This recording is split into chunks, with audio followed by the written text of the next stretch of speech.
Hello everyone, this is Abhishek Mishra. And guys, ये आज की क्लास हम लोग पाइथन से रिलेटेड होने वाली है और आज हम लोग डिस्कस करेंगे स्ट्रिंग। सो ये हमारी पाइथन की सीरीज़ में सेकंड क्लास होने वाली है जिसमें हम लोग समझने वाले हैं स्ट्रिंग के बारे में, राइट। सो सबसे पहले तो इस फाइल का नाम मैं चेंज कर देता हूँ, that is data string. ठीक है, ओके। नेक्स्ट, बेसिकली स्ट्रिंग होता क्या है। तो अगर मैं स्ट्रिंग के बारे में बताऊं तो आप लोग इस तरह से कह सकते हो कि स्ट्रिंग लाइक जहां पे हम कुछ भी डेटा स्ट्रिंग में स्टोर कर रहे हो। ठीक है, सी कोई भी डेटा हम लोग स्ट्रिंग में स्टोर कर रहे हो। ले सपोज मुझे अपना नाम स्टोर कराना है अभिषेक, तो वो मुझे ऑब्वियसली स्ट्रिंग में ही कराना होगा। तो स्ट्रिंग किस तरह से हम लोग स्टोर करते हैं, स्ट्रिंग के लिए either we can use single quote और डबल कोट। या तो हम लोग सिंगल कोट में वैल्यूज को स्टोर करते हैं या फिर डबल कोट्स में वैल्यूज को स्टोर करते हैं। तो किस तरह से, देखो, ए मैंने एक वेरिएबल बनाया और इक्वल टू किया एंड यहाँ पे मैंने लिख दिया हेलो। तो सिंगल कोट मैंने लगाया, then I put this hello and when I check the type, तो टाइप मैंने फंक्शन लगाया। टाइप फंक्शन हमें बताता है कि उस डेटा टाइप का डेटा लाइक उस वेरिएबल का डेटा टाइप क्या है। मैं इसको एग्जीक्यूट करूंगा तो क्या लगता है, क्या डेटा टाइप होना चाहिए, स्ट्रिंग, क्योंकि ये जो ए है वेरिएबल वो हमारा स्ट्रिंग डेटा टाइप है, right. So that's why we are getting this string format. जो हमारा वेरिएबल ए है वो स्ट्रिंग में है, ओके। अब इसके बाद में और वैल्यूज को हम लोग चेक, क्योंकि यहाँ पे मैंने सिंगल कोट यूज किया है। लेट्स सपोज, क्या हम डबल कोट से भी यही चीज करेंगे? बिल्कुल सही, हम लोग डबल कोट का भी यूज करके स्ट्रिंग बना सकते हैं। तो कुछ भी डेटा हमारा सिंगल कोट या डबल कोट के अंदर होता है वो सब कुछ हमारा स्ट्रिंग में ही जाता है, राइट, ओके। नेक्स्ट हम लोग डिस्कस करेंगे यहाँ पे कि अगर मैंने सिंगल कोट के अंदर इस तरह से नंबर दे दिया है तो क्या होगा। क्या अभी भी हमारा डेटा टाइप जो है वो स्ट्रिंग ही होना चाहिए? बिल्कुल, क्योंकि मैंने अभी क्या बताया कि कुछ भी सिंगल कोट या डबल कोट के अंदर होगा वो सब कुछ स्ट्रिंग में ही जाएगा, राइट। चाहे आप नंबर डाल दो या कोई स्पेशल कैरेक्टर भी डाल दो, वो भी आपका स्ट्रिंग में ही जाने वाला है, ठीक है, okay. After that we move to some kind of like we will discuss कि क्यों जब हमारे पास सिंगल कोट है किसी टास्क को कंप्लीट करने के लिए तो डबल कोट की जरूरत क्यों पड़ी। देखो, मेरे पास है आई एम गोइंग,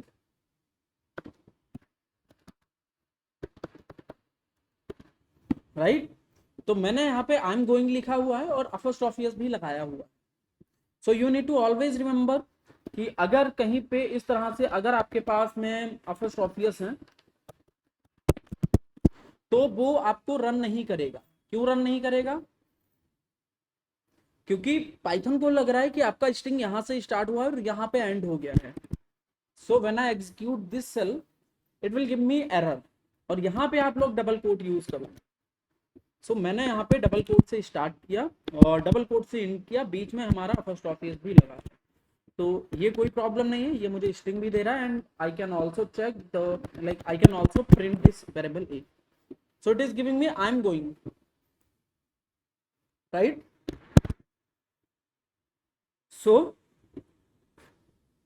ये यहाँ पे हमें हमने यहाँ पे अच्छे से क्लियर कर लिया है, like we have now good understanding कि क्यों हमें सिंगल कोट और डबल कोट की जरूरत है, ठीक है, ओके। इसको हम लोग बाद में डिस्कस करेंगे, बट उससे पहले अब हम लोग डिस्कस करेंगे अबाउट इंडेक्स फंक्शन, ठीक है।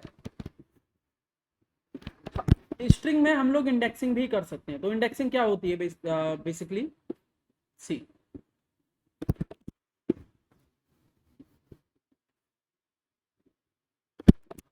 ओके। सो इंडेक्सिंग का मतलब होता है कि आप किसी भी एक वेरिएबल के अंदर किसी एक पर्टिकुलर जगह की वैल्यू को प्रिंट कराना चाहते हो, कोई भी एक कैरेक्टर को प्रिंट कराना चाहते हो। जैसे कि यहाँ पे ले सपोज हमने एक वेरिएबल बनाया और उस वेरिएबल के अंदर हमारा P/THON लिखा हुआ है, राइट। P/H P/THON ऑलरेडी लिखा हुआ है, ठीक है।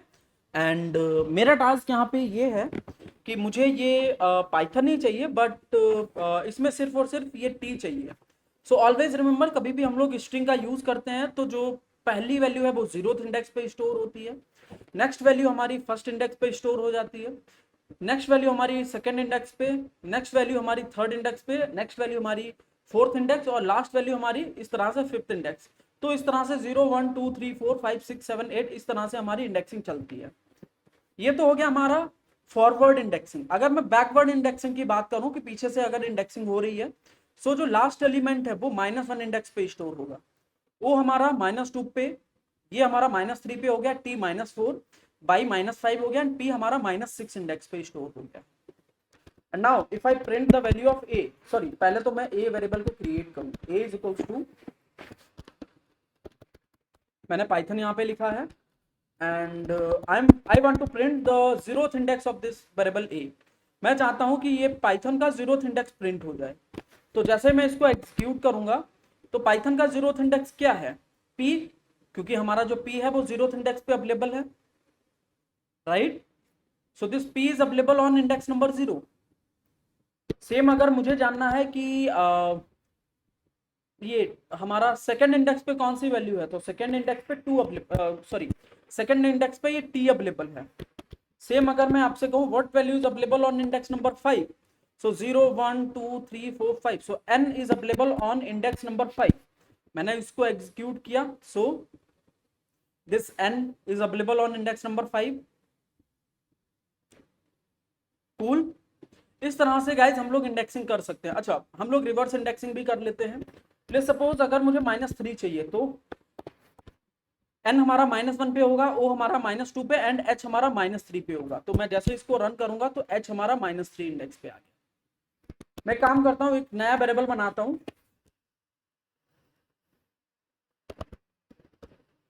हेलो राहुल, और यहां पे मैं अगर आपसे कहूं what is the zeroth index value of this variable a, big bracket हम लोग यूज करते हैं इंडेक्सेस को प्रिंट करने के लिए।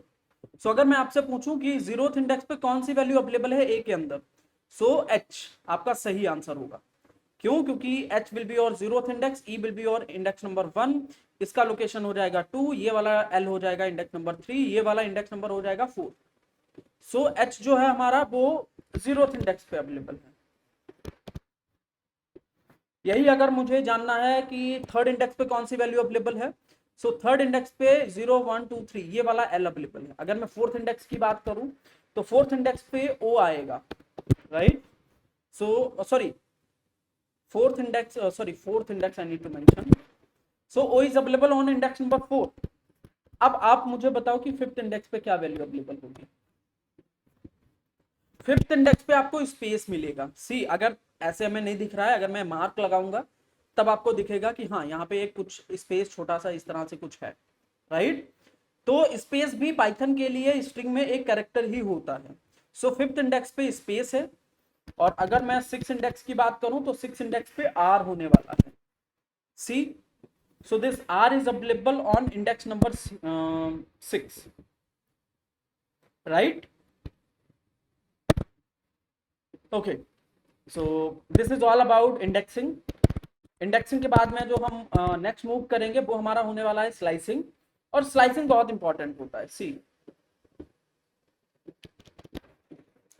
अभी तक हमने सिर्फ और सिर्फ एक ही वैल्यू को निकाल पा रहे थे, अभी तक सिर्फ और सिर्फ हम लोग एक ही वैल्यू को निकाल पा रहे थे अलग से, बट अब हम लोग मल्टीपल कैरेक्टर्स को एक साथ में निकालेंगे, ठीक है। सो मैंने यहाँ पे स्ट्रिंग स्लाइसिंग किया। तो स्ट्रिंग स्लाइसिंग में यहाँ पे हम लोग तीन चीजें ऐड ऑन करते हैं। तो पहला हो जाता है हमारा स्ट्रिंग मतलब स्टार्ट इंडेक्स, दूसरा हो जाता है हमारा स्टॉप इंडेक्स, और लास्ट हो जाता है हमारा स्टेप साइज। सबसे पहले हम लोग स्टार्ट और एंड इंडेक्स की बात करेंगे, फिर हम लोग स्टेप साइज की तरफ चलेंगे। लेट्स सपोज मैंने एक वेरिएबल लिया है और उस वेरिएबल के अंदर हमारे पास है स्ट्रिंग स्लाइसिंग, ठीक है। और मैं यहाँ पे प्रिंट कर रहा हूँ a, और स्टार्ट इंडेक्स मैंने डाल दिया यहाँ पे 2 एंड एंड इंडेक्स मैंने डाल दिया है 5। So you need to always remember कि जो हमारी वैल्यूज स्टार्ट होंगी वो सेकंड इंडेक्स से होंगी, और कहाँ तक जाएंगी, ये वैल्यूज हमारी फोर्थ इंडेक्स तक जाएंगी। तो जो हमारा आउटपुट इंडेक्स है उससे -1, जो भी हमारा आउटपुट इंडेक्स होता है उससे -1 वैल्यू ही हमारी प्रिंट होंगी, right. So the value will start from fourth index and it will goes till the fourth, second index से स्टार्ट होगा and it will goes till the fourth index. 0 1 2, so 2 3 and 4, so we will get this time RIN, हमें यहाँ पे मिल गया RIN, right. Okay, अगर मैं यहाँ पे कर दूं 9, देन टेल मी क्या आंसर आएगा हमारा। इसका मतलब है सेकंड इंडेक्स से स्टार्ट होना चाहिए और एट्थ इंडेक्स तक जाना चाहिए, क्योंकि एंडिंग इंडेक्स कभी भी प्रिंट होता नहीं है। So it will start from the second index, 4 second, third, fourth, fifth, 6 7 and 8। तो RING स्पेस SL, ये वैल्यूज हमें मिलने वाली हैं, राइट। ये वैल्यूज हमें मिल गई। तो स्टार्ट इंडेक्स से हमारा इंडेक्सिंग स्टार्ट होगी और ये एंड इंडेक्स तक हमारी वैल्यूज जाएंगी। अब इसी के साथ में हम लोग एक स्टेप साइज को और ऐड ऑन कर लेते हैं। एक और कॉलम मैंने लगाया और यहाँ पे मैंने स्टेप साइज दे दिया 2। इसका मतलब ये होता है कि वैल्यूज हमारी 2 से स्टार्ट होंगी और 9 तक जाएंगी। The values will start from second index and those values will go till the 9th index, मतलब 8th इंडेक्स तक जाएंगी और नेक्स्ट सेकेंड वैल्यू प्रिंट होगी। इसका मतलब ये है कि सेकेंड इंडेक्स कौन सा है, RING स्पेस SL, मतलब 2 से 8 तक ये आउटपुट हमारा आ रहा है। अब इसमें भी अगर मैं सेकेंड इंडेक्स प्रिंट करूं, ईच सेकेंड इंडेक्स का मतलब ये है कि R प्रिंट होगा, I स्किप होगा, N प्रिंट होगा, क्योंकि एक वैल्यू को हम लोग स्किप करेंगे। N प्रिंट हुआ, G स्किप हुआ, स्पेस आ गया, S स्किप हो जाएगा, L प्रिंट हो जाएगा, C RN स्पेस L। तो R प्रिंट हुआ, I गायब होगा, N प्रिंट हुआ, G गायब हुआ, स्पेस प्रिंट हुआ, S गायब हुआ और L प्रिंट हो गया। सो ये हमारा स्टार्ट इंडेक्स हो गया है, ये हमारा एंड इंडेक्स हो गया है और ये हमारा स्टेप साइज हो गया है, राइट। अब यहीं पे अगर मुझे इसको रिवर्स में प्रिंट कराना है, कोई भी एक स्ट्रिंग को मैं चाहता हूं रिवर्स में प्रिंट कराने के लिए, so that time I can use like मुझे स्टार्ट, अच्छा एक और चीज, इससे पहले हम लोग एक चीज और डिस्कस करेंगे यहाँ पे। लेट्स सपोज मैं गलती से स्टार्ट इंडेक्स मैंने डाला ही नहीं है, तो इसका क्या मतलब होता है। इसका मतलब if we forget to mention the start index, या फिर हमने नहीं डाला है, so it will take from 0, ये 0th इंडेक्स से स्टार्ट करेगा, ठीक है। देखो बिल्कुल एस से स्टार्ट किया और लेट्स सपोज मैं एंडिंग इंडेक्स भी भूल गया, तो ये लास्ट इंडेक्स तक जाएगा। तो इस कंडीशन में ये स्टार्ट इंडेक्स भी नहीं डाला मैंने, एंड इंडेक्स भी नहीं डाला है, so the value will start from 0th index and it will goes till the last element. 0 से स्टार्ट होगा और लास्ट तक जाएगा। See this time I will get whole string, string space slicing, इस तरह से, राइट। ओके, तो हमारा क्वेश्चन ये था कि मुझे ये स्ट्रिंग स्लाइसिंग चाहिए बट रिवर्स में चाहिए। पहले मुझे G चाहिए, फिर N, फिर I, फिर C, I L S, उसके बाद में space G N I R T and S। क्या करना होगा, मुझे स्टार्ट करना होगा 0th इंडेक्स से, एंड भी करना होगा 0th इंडेक्स से, और यहाँ पे मैं -1 कर सकता हूँ। और जैसे इसको एग्जीक्यूट करूंगा, यहाँ पे देखो आप रिवर्स में हो गया। तो कभी भी रिवर्स में स्ट्रिंग को प्रिंट कराना हो तो हम ये वाला सिंबल यूज कर सकते हैं। ये कई बार पूछा जा सकता है इंटरव्यूज में कि एक स्ट्रिंग को रिवर्स करो या किसी भी लिस्ट को रिवर्स करो, तो आप इस तरह की टेक्निक का यूज कर सकते हो। Got it? Okay, so guys this was all about string slicing। अब इसके बाद में हम लोग स्ट्रिंग की प्रॉपर्टीज को डिस्कस करेंगे। तो सबसे पहली प्रॉपर्टी स्ट्रिंग की ये हो जाती है कि इम्यूटेबिलिटी। इट मीन्स कि एक बार जो स्ट्रिंग आपकी बन गई, आप उसको चेंज नहीं कर सकते हो। सपोज मेरे पास यहाँ पे हेलो है और मैं यहाँ पे हेलो के सेलो में कन्वर्ट करना चाहता हूँ। सी ए का 0th इंडेक्स हमारा एच हो जाएगा, उसको मैं रिप्लेस कर रहा हूँ विद सी, राइट। ए का 0th इंडेक्स को मैं रिप्लेस कर रहा हूँ सी से। मैं रन करूंगा, ये मुझे एरर दे देगा। क्यों? क्योंकि स्ट्रिंग में हम लोग चेंजेस कर ही नहीं सकते। तो ये आपको ध्यान रखना है कि स्ट्रिंग हमारा इम्यूटेबल होता है, राइट। इसके बाद में गाइस हम लोग डिस्कस करेंगे अबाउट कॉनकैटिनेशन। सपोज हमारे पास दो स्ट्रिंग है, A is equals to Rahul and B is equals to Singh, और मैं दोनों स्ट्रिंग्स को कॉनकैटिनेट करना चाहता हूं। तो मैं सिंपल सा यूज कर सकता हूं ए प्लस बी, और जैसे मैं इसको एग्जीक्यूट करूंगा, देखो मेरे पास राहुल और सिंह दोनों कॉनकैटिनेट हो गए, ऐड हो चुके हैं। बट मुझे स्पेस भी चाहिए। स्पेस के लिए हम लोग यहाँ पे मैनुअली स्पेस डाल सकते हैं, क्योंकि हमने ऑलरेडी डिस्कस किया हुआ है कि पाइथन में स्पेस भी एक कैरेक्टर है। तो मैंने एक पाइथन को मैनुअली यहाँ पे ऐड ऑन कर दिया है। अब रन करूंगा, I will get Rahul space Singh. Making sense? इस तरह से we can add multiple words. Even हम लोग मल्टीपल कैरेक्टर्स को भी ऐड कर सकते हैं।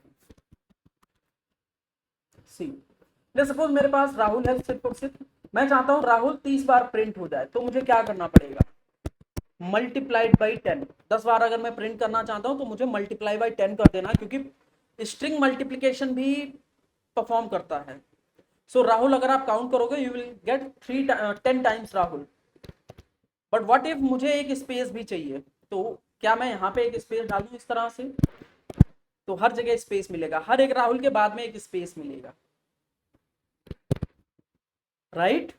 सो गाइज इस तरह से हम इन छोटी प्रॉब्लम्स को सॉल्व कर सकते हैं, इस तरह से हम लोग अपने खुद के लॉजिक्स को बिल्ड कर सकते हैं। नेक्स्ट जो हमारा मेथड होगा that will B length method.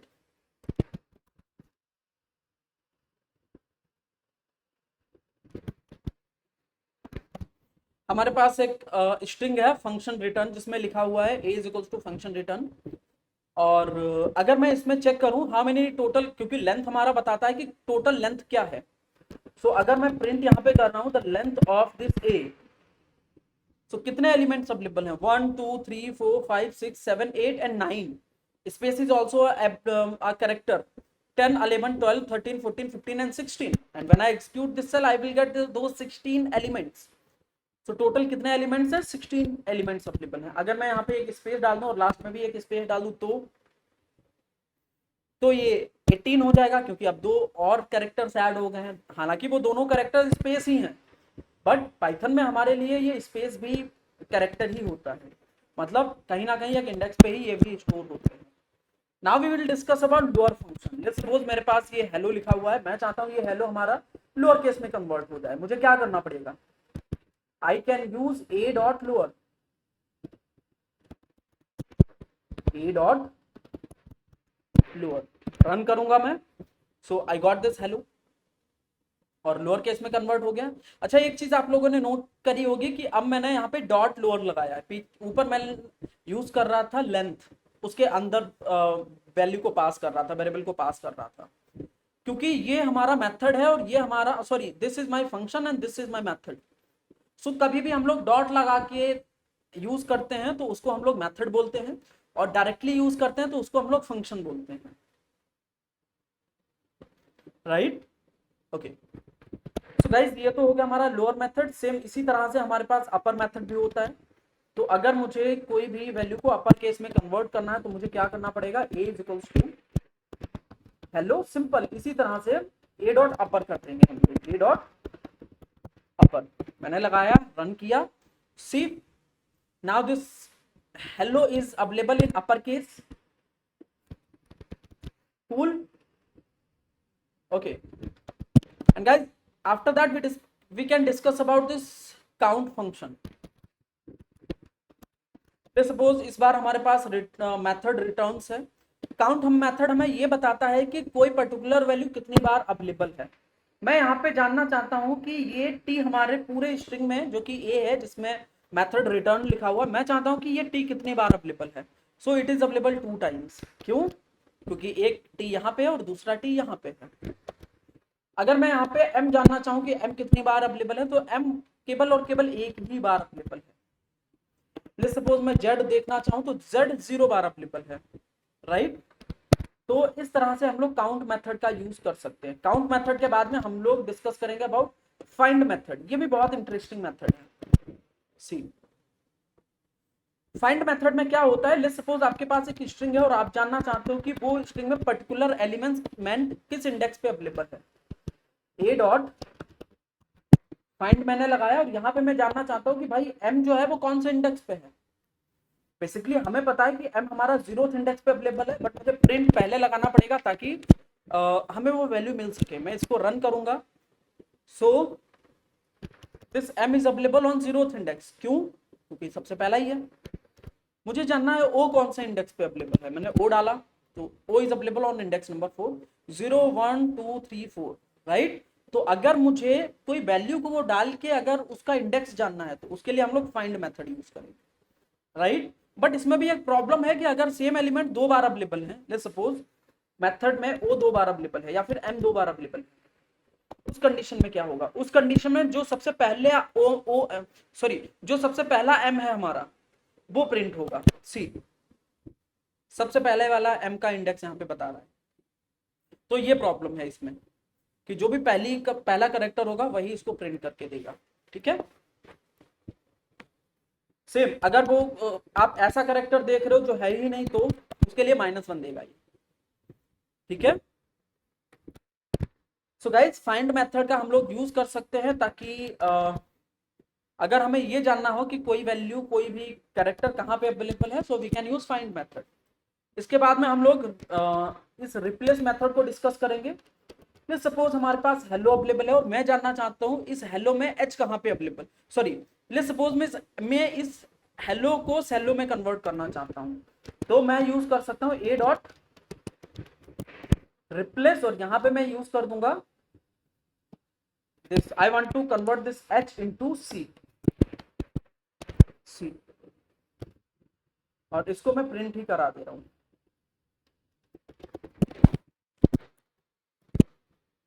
सी सेलो हो गया है, बट आपका क्वेश्चन यहाँ पे ये होना चाहिए कि मैंने स्टार्टिंग में आपको बताया था कि स्ट्रिंग के अंदर हम लोग कुछ भी चेंजेस नहीं कर सकते, फिर यहाँ पे हेलो को सेलो में कैसे कन्वर्ट किया। सी आपका ए अभी भी वैसा ही है, सो इसका मतलब ये है जो भी मैंने चेंजेस किए हैं वो टेम्परेरी चेंजेस हैं, ये परमानेंट चेंजेस नहीं होते हैं, राइट। तो इस तरह से हम लोग रिप्लेस कर सकते हैं, बट हमारा ओरिजिनल वेरिएबल सेम ही रहेगा। हालांकि हम लोग एक चीज कर सकते हैं, इसको हम लोग किसी और वेरिएबल में स्टोर करा दें, जैसे कि b इक्वल्स टू ये,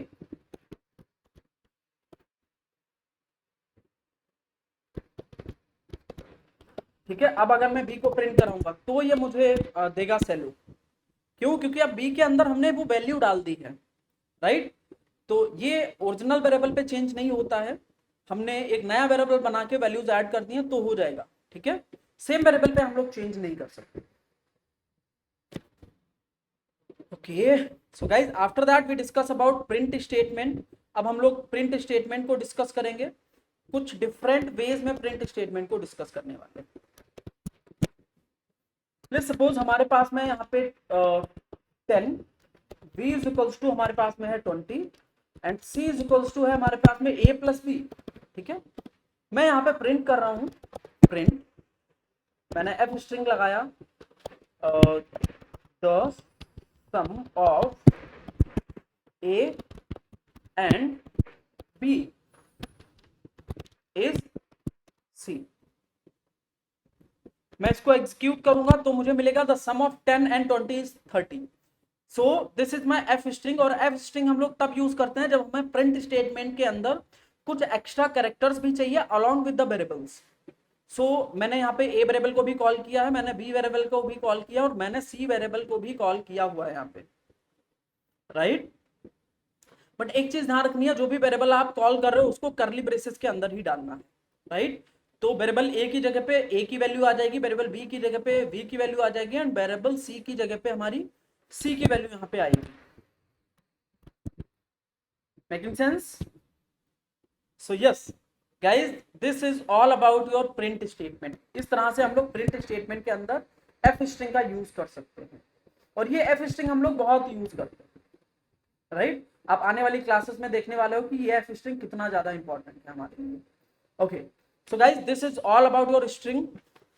अब स्ट्रिंग के बाद में जो हमारा नेक्स्ट टॉपिक रहेगा that will be on list. List पे हम लोग डिस्कस करेंगे, basically list is a data structure, उसको हम लोग नेक्स्ट क्लास में डिस्कस करेंगे।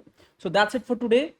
अगर आपको ये वीडियो अच्छा लगा हो so you can subscribe this channel. See you in the next class, bye bye, take care everyone.